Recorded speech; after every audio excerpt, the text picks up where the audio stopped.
ng tulda eh. Pwede sinap. Kasi kawawa kayo pa mo, butas-butas yung... Pwede sinap po. Sinap. Ayaw. Pwede yung tulda, bilhin namin ng yero na rin. Oo, Hindi, dalawang yero na ito. dalawang yero lang yung bahay nyo. Kaya na. Napakabait mo naman. Sinap po. Sige na, baka magkulang. Hindi po, hindi po. Bakit? Ba't ayaw mo tumanggap ng maraming pera? So, na magiging yung maganda rin yung pakiramdam ng Yes, yung kahit chocolate. maganda ang pakiramdam ko pag binibigyan kita. Hindi, tama na po ito. Tama na. Tama na yan. So pagbalik ko na, Iba na lang po ang bigyan nyo. Ay, Yung iba rin ang bigyan nyo. yung iba rin ang bibigyan ko. Meron po another po dun sa malapit sa Austria. Ay, bibigyan din namin yon. Mahirap din ba yon? Opo. Sige. Napakabait mo naman. O pagtulungan kitang gumawa ng bahay dyan, okay lang. Okay lang. Walang magiging problema sa may-ari ng lupa. Ate, gaano mo kamahal si Tatay Lito? Ay naman. Mahal na mahal mo siya. Gaano mo siya kamahal? It's my savior. Ha? My savior. Ah, siya yung savior mo. Doon ko ibigay. Sigurado ka? Okay. Happy ka ba na nakatanggap ka ng blessing ngayon? Thank you. You're welcome. Itago mo. Karga mo sa bag. Ay, silito. Babalikan kita ha. Okay. Salamat. Ay.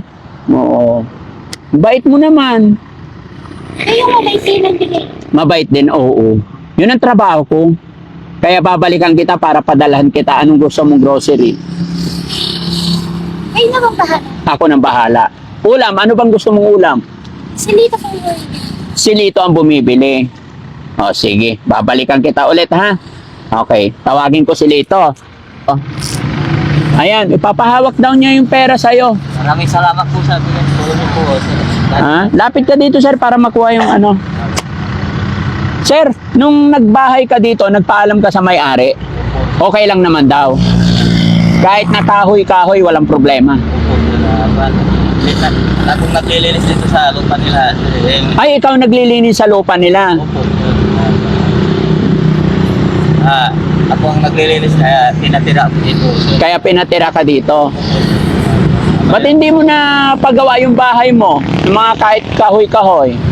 Kasi wala sa pag-aarap ko ng pamumuhay po, sir, kaya hindi ko magawa-gawa yung bahay ko. Oo. Kung may bibili ako ng panggamit na gagawa. Marunong kang gumawa ng bahay. Karpintero ikaw. Nagkukontraksyon po ako. Construction ka. Opo. So, pagtulungan kitang gumawa ng bahay dyan, okay lang. Okay lang. Walang magiging problema sa may-ari ng lupa. Wala po. Kasi ako naglilinis itong lupa nila. Ikaw ang naglilinis. Opo. Sobra dito sa bypass ng kalsada itong ginagawa nila. Sir. Oo. Kaya dito ako tumira na kasi uli na po ako sa magulang, patay na po yung mga Patay na mga magulang mo. Mga kapatid mo. kapatid ko po. Wala na po. Ilan kayo magkakapatid? Dati, lalo kaming lalaki, kaso akong panganay nila, patay na yung kapatid ko po. Patay na lahat yung kapatid mo? So, ako ang wife na kapatid nila po. Ikaw ang panganay. Bakit namatay yung dalawang mong kapatid? Mga bata pa sila. May sakit. May sakit. Salamat sa kabutihan mo ha, para kay ate. Huwag mong pababayaan. Maraming salamat po sa tulong niyo po. Walang anuman. Kapinulungan po. Oo. Babalik ako. Maraming So pag-aaralan ko kung paanong maitulong ko pa sa inyo, po, Dad. magpaalam ka sa may-ari kung sakaling tutulungan kita para gumawa ng bahay, sana walang maging problema. Okay lang. At ikaw na ang gagawa, kaya mo. Kaya po po. Kaso lang kasi walang materialis na magagawa sa alam niyo na sir, kung gagawin mo, materialis ang kailangan, hindi mo basta-basta magawa. Anong materyales? Mga yero po na pag-ano, Paano kung ako bibili ng yero? Ilang yero kailangan? 6 na piraso. 6 na piraso. Bukod sa 6 na pirasong yero, ano pa? Yung kawayan na higaan namin, yung hinihiga namin, Daddy Frankie, yung karton na hinihingi kong ganito. Ha? Hinihigi. Hinihingi ko sa bayan, ako nandyan. Pwede masilip yung bahay sa loob? Opo. Okay, nasamahan niyo ako. Yung mga kababayan, Pakita ko sa inyo yung bahay ni tatay tsaka si nanay. Ayan.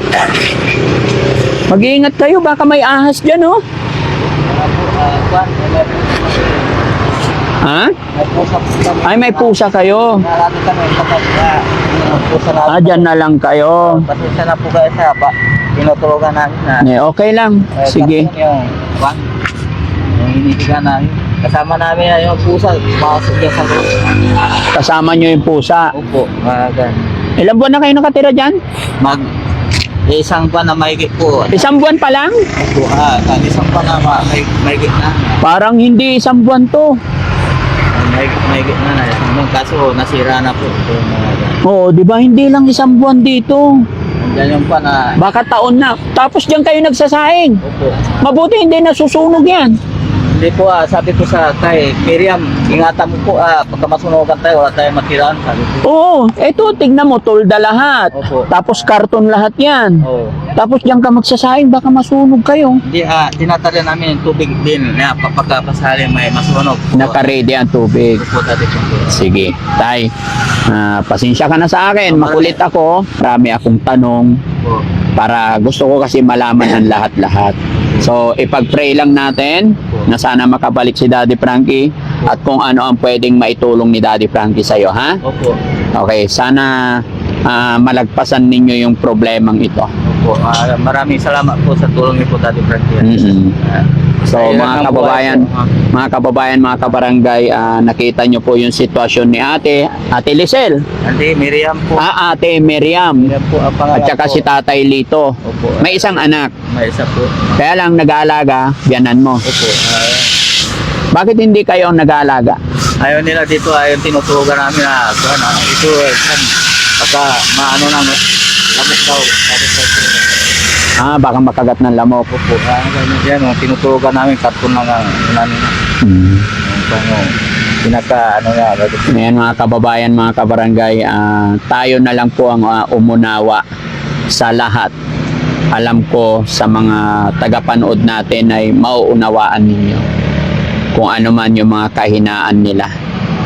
So, sa ngayon mga kababayan, hindi ko pa alam kung saan ako magsisimula para matulungan tong mag-asawa na ito.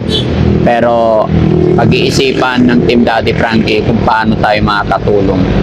Dahil sa ngayon, ngayon pa lang namin napuntahan dito, pero makita nyo naman yung kalagayan nila, nakakaawa, tulda. At sabi ni ate, is bibili daw sila ng tulda para may pangsapin para hindi sila maulanan, no? So maraming salamat. Alis na po kami, tay. Maraming po salamat po, Daddy Frankie. Babalik kami dito. Lapit ka nga kay nanay. Maraming salamat po sa tulong niyo po, Daddy Frankie. Oo. Salamat po sa tulong niyo po. Kasi lumakad ako dahil na may karamdaman ako. Ginagag ko na ako na paano yung napasma ko. Dikit ka na. Ayan. Ayan. Oo, di ba? Ate, gaano mo kamahal si Tatay Lito? Ay naman. Mahal na mahal mo siya. Gaano mo siya kamahal? Is my savior. Ha? My savior. Siya yung savior mo. Bakit? Paano mo naramdaman yun? Kasi ginagawa niya akong anak niya. Ginagawa ka niya anak. Kaya mahal na mahal ka rin niya. Kaya mahal na mahal mo rin siya. Napakaswerte mo na tagpuan mo si Lito, Tatay Lito na napakabait. Kasi dalawang matanda yung kasama niya sa bahay. Dalawang matanda. Na babae. Dalawang tanda babae. Pero ngayon ikaw na lang.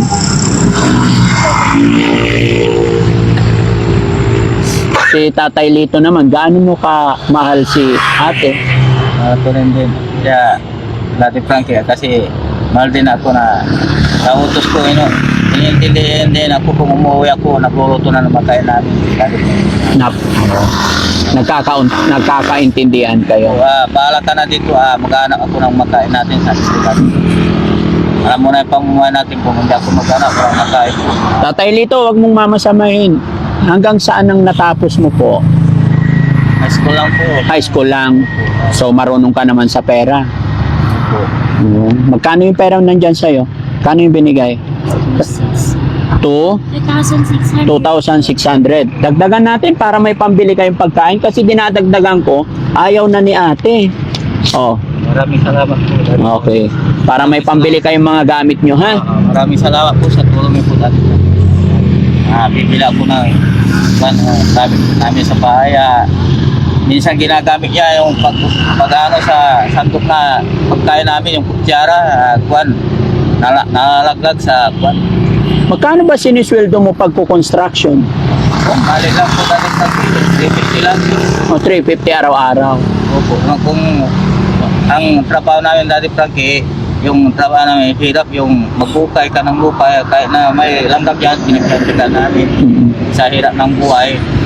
Saka, yung halimbawa po na pahirapan ganyan na building, pinagtsatsagaan ko dati, Frankie, na magbubuhat ako kahit na hirap sa hirap ng buhay po.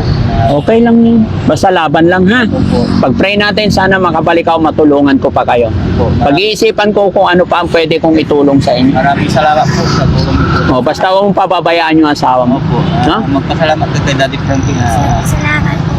Walang ano man. Magmahalan kayo, ha? Huwag mong pababayaan. Opo, Daddy Frankie. Sige. Maraming salamat po sa tulong niyo lahat. O, itabi mo na yung ano, yung bigas. Maraming salamat po, sir. Hindi si Daddy Frankie, si Daddy Frankie, pinuntan tayo, tinutulungan tayo.